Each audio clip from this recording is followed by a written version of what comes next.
ಕರ್ನಾಟಕಕ್ಕೆ ಗೊತ್ತವರು ಬ್ರ್ಯಾಂಡ್ ಹುಚ್ಚಿದೆ ಅಂತಕ್ಕಂಥದ್ದು D brand ಇಂದ ಬಿದ್ದಿರ್ತಕ್ಕಂಥದ್ದು ಎಲ್ಲರಿಗೂ ಗೊತ್ತಿರುವಂಥ ವಿಚಾರ.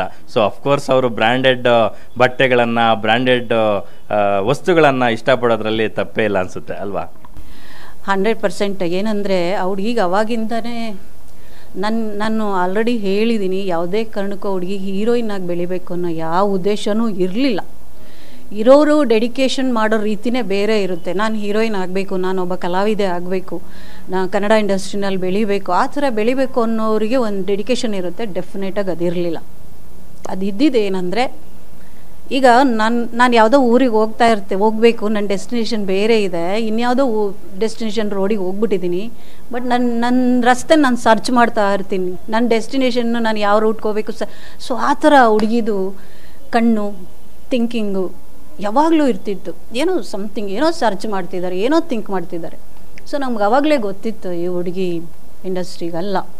ಬಟ್ ಆಕೆ ಲುಕ್ ಹೆಂಗಿತ್ತು ಅಂದರೆ ನಾನು ಹೇಳ್ದಂಗೆ ಬಾಲಿವುಡ್ ಲುಕ್ ಅವಳದು.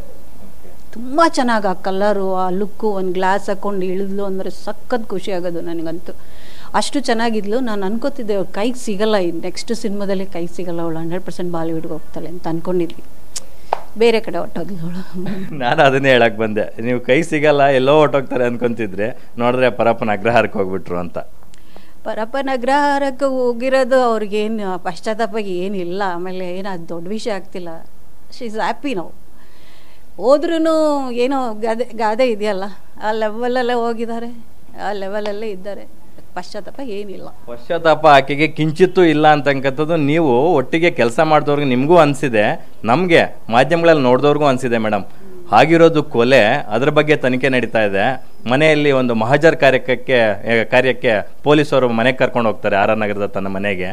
ಮನೆಯಿಂದ ಮಹಜರ್ ಮುಗಿಸ್ಕೊಂಡು ಕೆಳಗಡೆ ಇಳಿಯುವಾಗ ಮೂತಿ ತಿರುಗಿಸ್ಕೊಂಡು, ಲಿಪ್ಸ್ಟಿಕ್ ಹಾಕಿರೋ ಮೂತಿಯಲ್ಲಿ ಮೂತಿ ತಿರುಗಿಸ್ಕೊಂಡು ನಗಾಡ್ಕೊಂಡು, ಯಾರೋ ರಿಲೇಟಿವ್ಸ್ ಬಂದಿದ್ದಾರೆ ನಾನು ಕಳ್ಸ್ಕೊಟ್ಟು ಬರ್ತೀನಿ ಅನ್ನೋ ಥರ ಲೀಲಾಜಾಲವಾಗಿ ಮನೆಯಿಂದ ಕೆಳಗಡೆ ಇಳಿತಾ ಇರ್ತಕ್ಕಂಥ ದೃಶ್ಯಾವಳಿಗಳನ್ನ ಎಲ್ಲ ಮಾಧ್ಯಮಗಳಲ್ಲೂ ನೀವು ನೋಡಿರ್ತೀರ ಮೋಸ್ಟ್ಲಿ.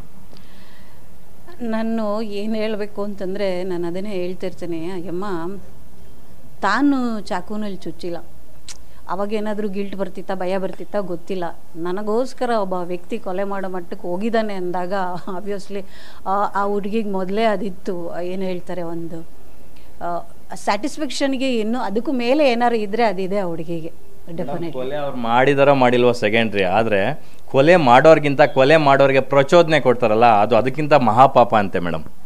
ಅದು ನಿಜ ಸರ್. ಬಟ್ ಆ ಹುಡುಗಿಗೆ ಅದಿಲ್ಲ. ನನಗೋಸ್ಕರ ಒಂದು ಆಗಿದೆಯಲ್ಲ ಅಷ್ಟೇ. ಅವಳು ಮೈಂಡಲ್ಲಿರೋದು, ನಾನು ಒಂದು ಹೆಣ್ಣಾಗಿ ಹೇಳ್ತಾ ಇದ್ದೀನಿ, 100% ಆ ಸ್ಯಾಟಿಸ್ಫ್ಯಾಕ್ಷನ್ ಅಷ್ಟೇ ಅವಳಿಗಿರೋದು. ಯಾವ ಗಿಲ್ಟು ಕೂಡ ಇಲ್ಲ.